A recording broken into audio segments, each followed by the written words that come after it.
All right, ladies and gentlemen, welcome to the broadcast. Yet again, this is the one and only Wide Awake News on we're on many places, as I say hi to everybody. I always say the W.A.N.Radio network and whatnot, but there are people strewed about through Shoutcast and other venues and RSS feeds and a whole lot of things that I don't really play with too much. So I want to say hello to all of those individuals from all those different aspects and welcome them to the broadcast. Some people are new that were, in a couple different conversations, were invited. Whether they're here or not, if you are, hello to the new guys who were spoken to today, and welcome to the conversation. There are many different things that went on today. One conversation to people who are vegans and people who are vegetarians. You really should understand the vitamin K before you make your decision, as well as several other sources. But the very first one to start with would be vitamin K. The reason why is because it's actually two vitamins. It's A and a B. There are very specific jobs that they do, and one cannot do the other one's job. Now, I hope people are following this rudimentary explanation. Vitamin A cannot do, or vitamin K12A cannot do what vitamin K12B can do. They do not interact. They do not do each other's job. Okay? And if that makes sense to you, you can move on to the next evolution of the conversation. The reason that vegans and vegetarians, they may think that they're okay and they need to do certain things is when they get older, but eventually at some point their bones will simply become brittle and fail. The vitamin K12B, the reason why there's such an outrageous outbreak of osteoporosis and other things, it is, in my opinion, it is because of the lack of liver consumption. This is the only place on the planet where you can find K12B. And K12B is basically a superconductor. Okay, it is a steroid for another particular vitamin. Now, if you don't know that, you should probably get a book, read it, contact someone with some education, and educate yourself and consume the information, okay, because this is vital to your health. As you get older, your bones start to fall apart, and you can bombard yourself with vitamin D3 all you want. Okay, your body on its own can only retain about 10% of the calcium that you give it. Do you understand? The reason why is because the platelets need an attachment mechanism called vitamin K12B. It is only found in liver.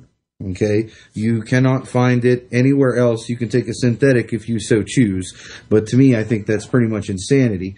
I wouldn't want synthetic objects being peeled apart as it's being bonded with my bone mass. But that's a whole nother conversation you may want to have. But just to appease those individuals who were on and on and on and on and on about human beings are barbaric because they eat meat. And it was a whole entire, the argument spun out of control when people asked me to comment and I talked about the nature of man and how humans existed. And the response from the unified government people was that, well, that's because we eat meat and that makes us barbarians and Cro-Mags. There are several enzymes, there are several vitamins that can only be found in meat, some for higher brain function, some for the sturdiness or the application of new bone mass, okay? Right down to the core, there are things that your body requires from a dead animal. I also include plants as being alive too. But I want people to understand that a dead animal, something generally that walks on land, okay, some swim in the water, and they have eyeballs. Okay, your body requires certain sustenances from those on a molecular level. I don't care if the vegans don't like that. I don't care if these idiots who think that chopping down a plant isn't murder. Okay, to sustain life, one must ingest life. Some things ingest life on a microbic and energy level, like plants. Okay? Other things, like animals that move, ingest life on other levels. Okay? You're going to have to come to grips with yourself. One of the big things that I really definitely wanted to sink my teeth into today is, my question with this domination of the world, if you have a rebellion, let's say wherever you are right now, wherever you are, I don't care what state you're in, I don't care what portion of the country you're in, I don't care West Coast, East Coast, let's say you stage your little revolt, okay? And it looks like it's going good for you. If you weren't a party to, or let's say, would you stand back and allow delegates from this United States government to come in and handpick and choose and form your government? That's the big question of the day. If pro or con, if you have a reasoning as to why, you can add that. 877-342-6673. Feel free. Call in and tell me what your answer would be. You've just finished your rebellion. You've gotten the dirty bankers beat down. You've got whoever it is, whoever your bad guy is, whatever your fantasy bad guy is, you go ahead and pick it. Whatever you think is the bad guy, whatever you think is going on in your area. I mean, in your right mind, would you allow a government that functions the way the United States and NATO functions to step in and tell you, okay, we're going to handpick from your opposition leaders, we're going to handpick which ones we want to be the government? I mean, this is a cycle that continues to go on, and people say, well, it's not world domination. It's not us taking over the world. I can't see it in any other fashion. We go into Egypt. We handpick and try and organize the government that we want, not what the government of the people who are attempting to seek freedom want. Uganda, name a country in Africa, name a country in South America that we haven't done this to repeatedly. Because it benefits us. It is a control of the, and they say that they are there to ensure democracy. And people say, well, they're not there they are there to ensure democracy. If you don't understand that democracy is the very root tool of the elites, then I don't know what to tell you. The idea of direct democracy isn't going to change anything. It isn't going to change anything. I cannot get people to grasp. I can't grasp how people continue to make this same motion, where they continue to push the idea of democracy. We need democratic rule. Democratic rule is what got you here. Democratic rule is what has gotten Spain it's so eaten up with debt through promising money to its citizens that it can't afford to pay. Okay? That its citizens didn't earn. If you're working 30 hours a week, what exactly is it that you expect? You want a Bentley in the garage? You want a 5-bedroom, 2.5 bath mansion on a high rise? I mean, the reality of the situation, Greece is having another problem where they're looking at another giant bailout.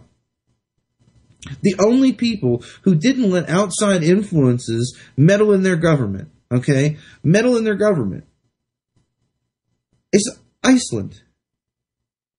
And these individuals are experiencing a massive boom. You see, this is a conversation. People, they want to disagree. Well, do nothing for the bankers. Do nothing at all. And you see a giant turnaround. And before we go too far in, I have, I'm not sure I have a caller from North Carolina. How are you doing today? Yeah, good. Salam alaikum. How about you? Good. I talked to you before, 2012. Yeah, my name's Amin. Oh, yeah, okay. Yeah. Last time I talked to you about the Vaticans, and we went to a whole different issue. But this time I'm going to talk to you. My question is about in the highest levels of echelons of power, this evil powers, like people, we know the Rothschilds and all that. But my thing that I don't get, because I get the Western version, the Western civilization evil aspect of it, but I don't get the Asian part of it, like who are the people who are there, see what I'm saying? Like what they're doing and stuff like that. Over here, we know about the Illuminati bloodlines and all that stuff, but I want to ask you about that. They're the same people, really, because every once in a while you'll get information. You see, what it's done through is they're individual puppets for the Chinese regime and for the Chinese structure and for the whole entire Asian structure. they have their own individual players that none of us are really familiar with. Candidates that are running for these different offices, people, the puppets, the face plant puppets, okay, are people you won't be familiar with. But if you actually get what information you can glean from the Asian environment, you'll find the same NGOs, okay, the non-government organizations. They're called different things. They're called, they have, Asiatic names, Asiatic background. However, the chairmans will be George Soros. The chairmans will be the Rockefellers. These individual money people that funnel the money into those systems, they essentially control those systems. If you go and you look into the Chinese government, there's actually a communist version of the Trilateral Commission. Okay, can I make a comment? My comment is this: is basically when you say that, I don't disagree with it whatsoever. But from what I hear, what I read, let's say Benjamin Fulford or Michael Shrimpton, like you have the certain Asian families, whatever they might be, Dragon family, I don't know whatever name they are, but they have the gold and God knows what else, like eccentric value, something of eccentric value, not fiat money. That's what I'm after. You see what I'm saying? Oh yeah, absolutely. There are definitely families. Well, there's a whole entire hierarchy. When they exchanged it over, and the communist front was exactly the same. It was almost textbook the way it was. If you compare the Russian invasion of communism and the Russian creation from the very rich ethnic groups, the local ethnic groups that actually combined with Jewish groups, whether people want to believe that or not, or want to understand that. And that's basically what it was. It is a broker deal. They have gold, they have resources, they are continuing to get their skiffed off of the top. They are basically, the bottom line for me is, if you do a little bit of research, they're called the Olympians. Or basically they believe themselves to be man gods. And they were the Council of 300, they also refer to themselves as.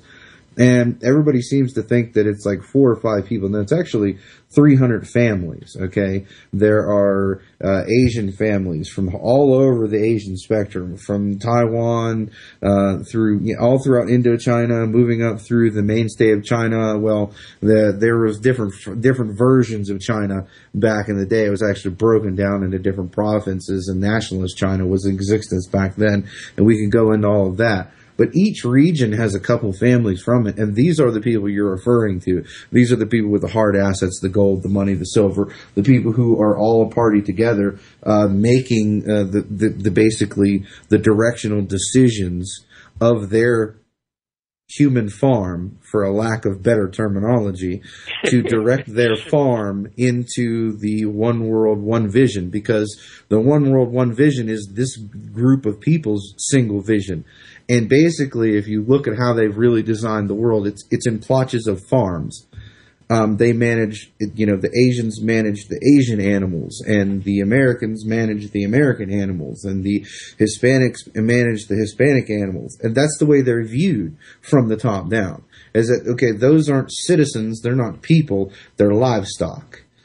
And depending on how our tools.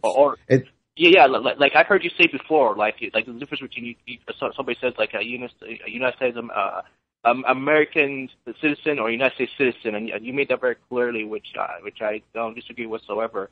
But can you refer to me, to us audience, where someone could do research so we can know these people, this information, any book, any resources, or just the kind of information you have to be let's say, in intelligence service to know all this stuff? Well, you can. I can't actually remember the last time I viewed the gentleman's work, but you can go into, and either you can type as a Google search or a search engine search, you type in either Olympians or the Council of 300, and you'll see 3 or 4 different doctors who have actually done research. There is one gentleman that supposedly, I couldn't corroborate anything into the Asian field because I don't have any access or source to figure anything out in Asia as far as who the players are and who's doing what to who. Is so difficult to break into that market. Also into the Middle East, unless you are what you said, it's some type of national spy agency, it's going to be difficult. But here in America, the easiest way to do it in the West is really to follow the money. You'll see, go back and study your monopolies and see which monopolies were busted up in the mid 1800s and the late 1800s, and then how those laws changed and who funded the changes of those laws and how they came to be, and you will start to get a clear picture of who runs the American human farm over here. I have a problem with that, though. I'm sorry to say, I just want to make a comment. I have a problem with that because in the way, if I want to do something like that kind of research, I want to break away from the UCC code. Like, you see what I'm saying? I want to get out of that and do some, hardcore, investigation. One time when I asked a question to, what's his name, Mike Harris, he's also on the, on the French program, whatever. Yeah, what's it called? I put him, like, on the spot, which I didn't meant to, but, so do you have anything to say about that or not? If you really, research, if you're talking about getting outside the UCC, if you're wanting to go there, I would start at the Library of Congress. I would start doing a lot of research on a Form 56. However, I have heard from other individuals on the same track that the IRS is going to eliminate the Form 56 and make believe that it never existed. You're going to want to look at the Declaration of Political Status. You're going to want to understand what that means, and you're going to definitely want to comprehend how to carry out the process. And notice I did use both words because you're definitely going to stand under the authority of a political declaration. But to do such things, when you do that, it's all about non-affiliation. You're going to have to be able to feed yourself, clothe yourself, do the different things you need to do. And if you don't already own land at this point, the IRS is going to block you from any land patent that you try to get. However, I would say that your best bet of research, the place to start is the Library of Congress. Yeah, I will definitely do that too. That's here in the States though, but I know, like, outside the States, like, I will probably try to do, like, research, let's say, well, I don't know. You could go there are some really nice libraries in Egypt. However, I've heard that the raw information that was once there no longer exists, that the books are confiscated and papers were burned and so on and so forth. I was told that there was a huge museum in Cairo, and they talked about some art that was destroyed, but what they really don't understand is there was some type of there was this huge library that I do not know the name of it that actually belonged to the Muslims at one time, or the Arabs, and it was supposed to be the greatest compilation of Middle Eastern information and data ever.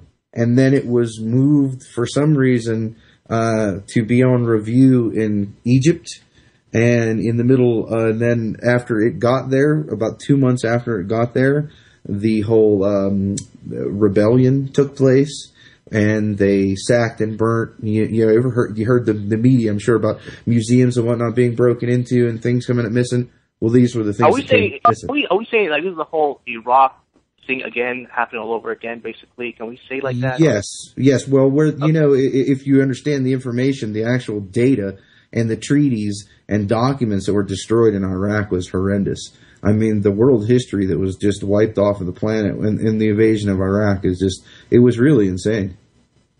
Mm-hmm. I hope we're on the same page with that, but I would say that as they want to produce a second-class mentality, they want to produce an individual who can't really think or write or do a whole lot of anything, just push buttons and pull levers, and that's true. touch screens with shiny pictures on them. Oh, hamburger, push button. That's what they're looking for. So when people like us started to do the things that we did, there was a mad rush to lay our hands on data, lay our hands on information that we could show to the public. And that. Can I say something? Go ahead. I just want to add, for some reason, when you say about this, what happened, all this museum and all this, for some reason I smell the Vatican. Can I make that assumption right or wrong? Well, you can assume who the enemy is all you like. Me personally, I have my opinion. I don't really share who my opinion is. I just think the Vatican is yet another tool. Right. It's a smokescreen for you to stare at. But however, I will tell you, it is probably between the Jewish organizations, the Vatican combination, they have dominated the mental. What's that? What about the Pilgrim Society? Well, these two keys right here manipulated so many generations of people through the rewriting of religion, through the creation of Christianity, and then pitting it against the religions of the Muslim faith and the Jewish faith and how they constructed the Holy Roman Church in the first place. Takes a lot of concentration to look at, and that's the reason why the Vatican is so powerful. It is the reason why the Vatican has a place at the table. Like, if you go into the actual Council of 300, you'll see how the Vatican has two honorary chair positions with the Council of 300. The Vatican, the Pope, and someone else who is elected gets to go there. But with that being said, we'll be right back. All right, ladies and gentlemen, welcome back to the second half. I do not know if the caller was still with us, but I did get a couple questions fired to me during the break. The one thing the people need to really grasp is that if people want to know who my opinion, everyone wants to know who my opinion is. Well, my opinion is this. It is anyone who subscribes. You may see some of them, they call themselves Zions, or they believe in the idea of Zion. And everybody automatically says, well, this is a Jew thing. No, it's not. It relates to the government of the Babylonian Empire. And it actually relates to their book that they claim, which is the Talmud. The Talmud, not the Torah. Okay? The Talmud is a completely different group.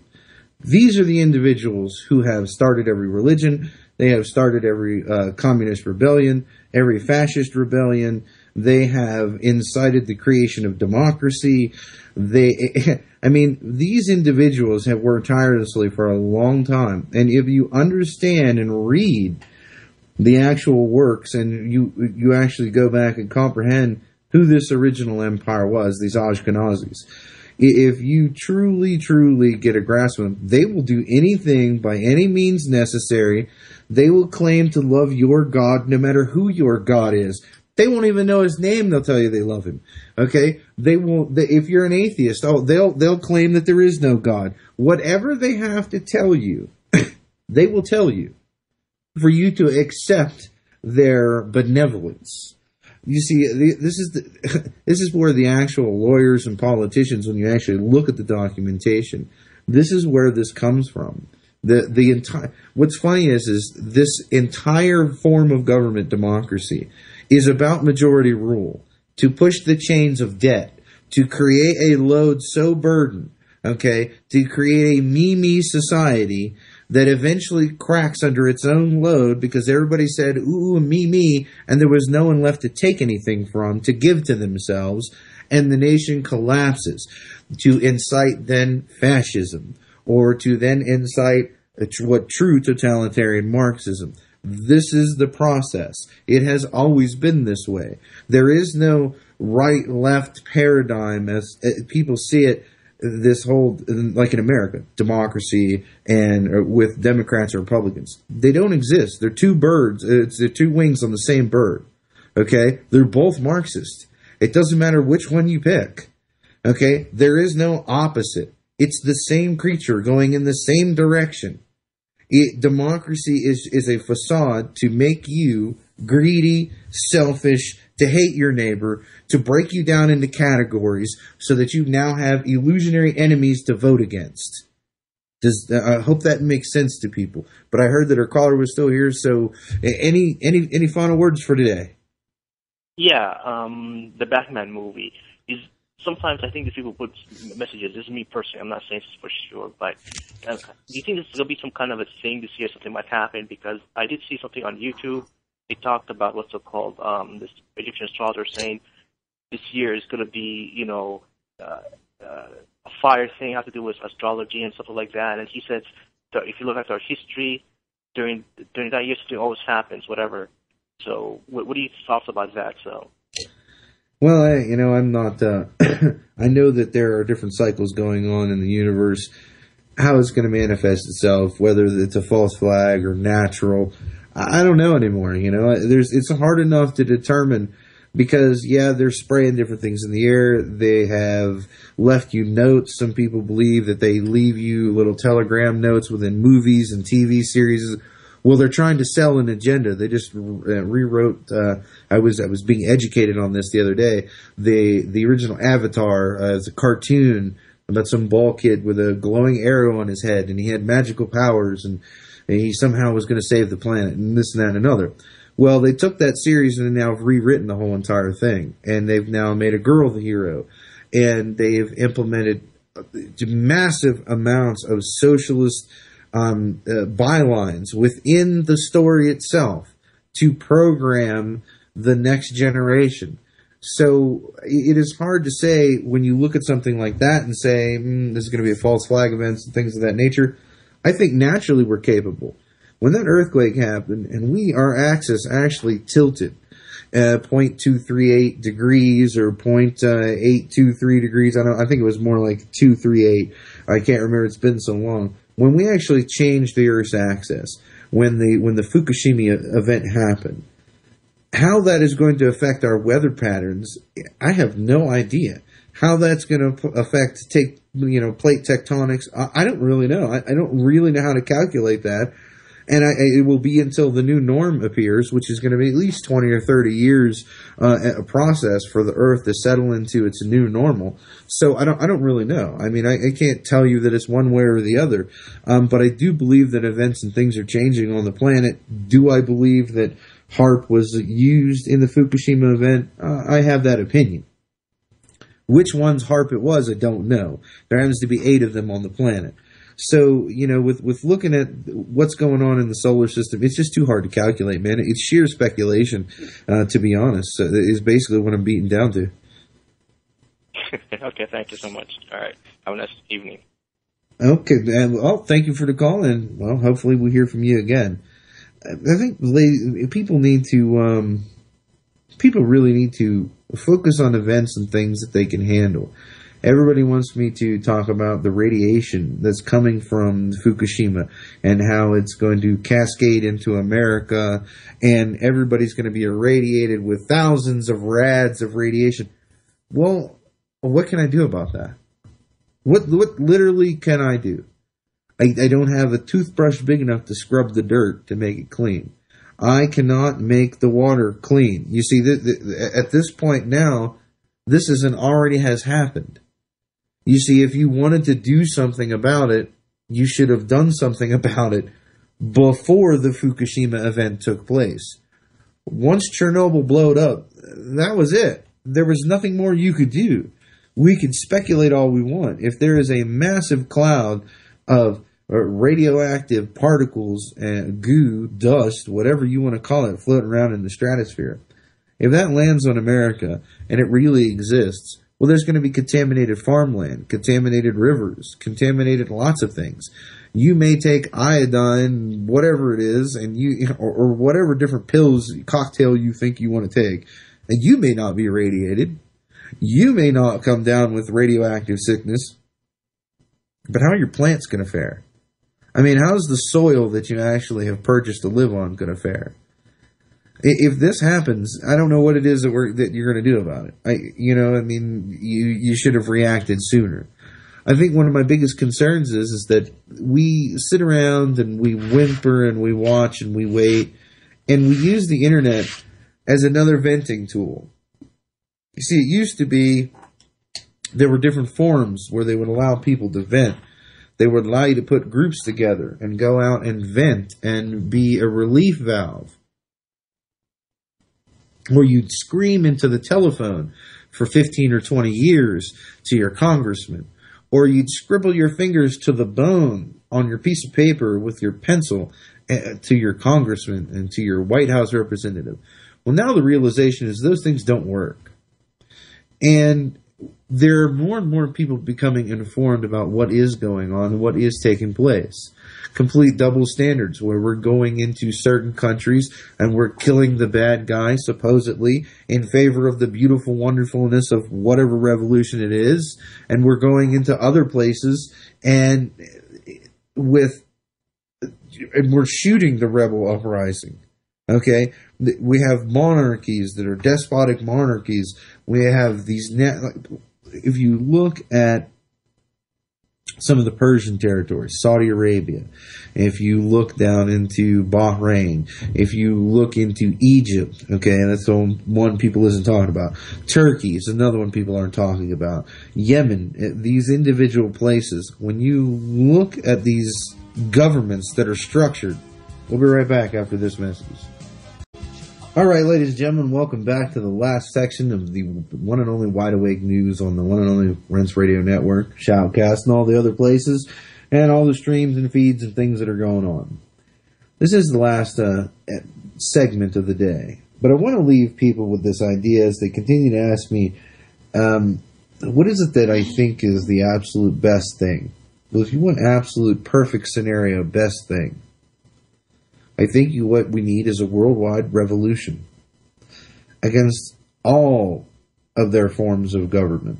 Because I'm going to tell you right now, if you're in America and you have the delusion that somehow you're going to fight some form of revolution, and when the revolution is over, that you can go back to eating ho-hos and Twinkies and bonbons and swilling your Pepsi around, or whatever it is that you think, of relaxation.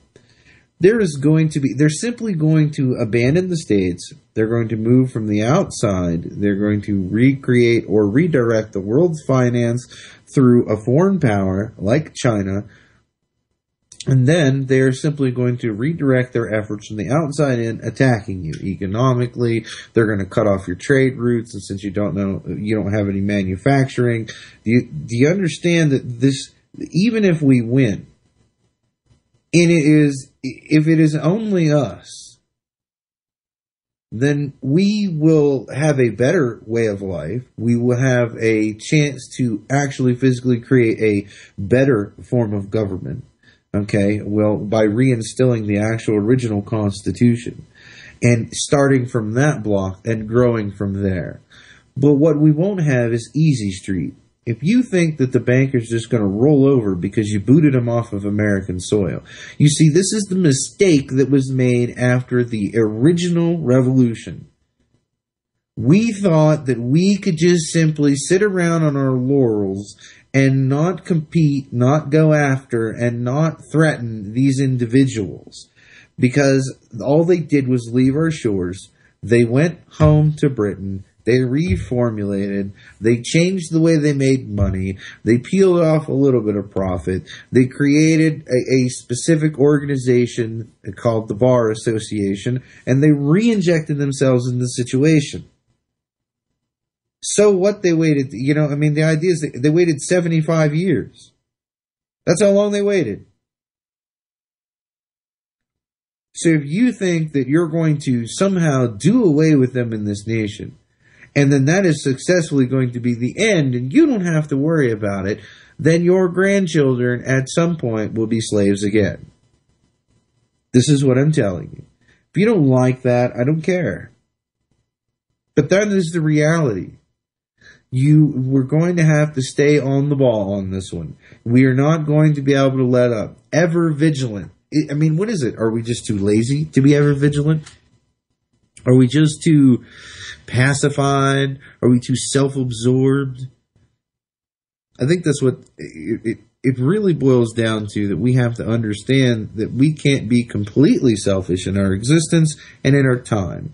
That we are going to have to donate some of that to our fellow man by the way of a representative government, a constitutional republic based on the freedoms of the individual. If you do not know that, and if you do not train your children to be ever protected and to ever follow what those things mean, they'll be back. The only way to do it is to continue bearing fruit from our tree for the world to see. That was the original game plan.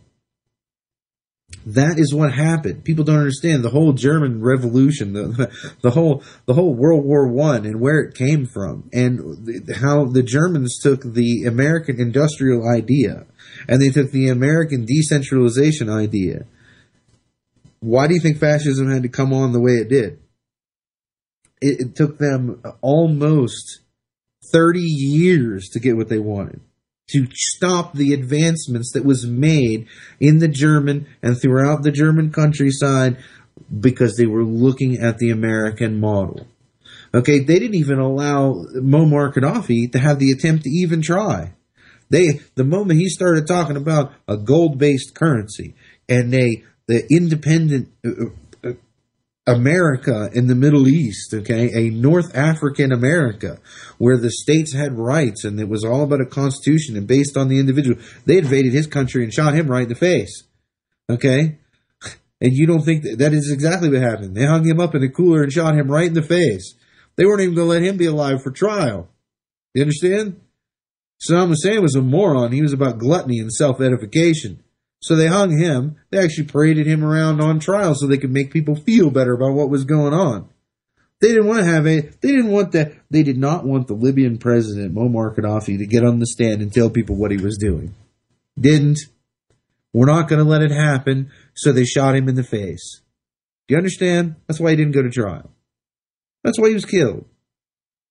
Or allowed to be killed. Because if he was some type of trophy, and they could have let him babble on like a moron on TV and televised the whole entire thing, okay, they would have captured him the same way they did Saddam Hussein. But they didn't. They shot the man. Because he wasn't allowed to talk about a non-fiat currency, a non-globalist government, which were all the things. Everybody says he was crazy. Someone explain to me why he was crazy. What was it that Muammar Gaddafi was saying that was so insane? A gold-backed currency? No usury? No banksters? No interest payments? Hard assets? Oh yeah, that's insane. That's insane. We can't have a man like that speaking. This is the reality, ladies and gentlemen.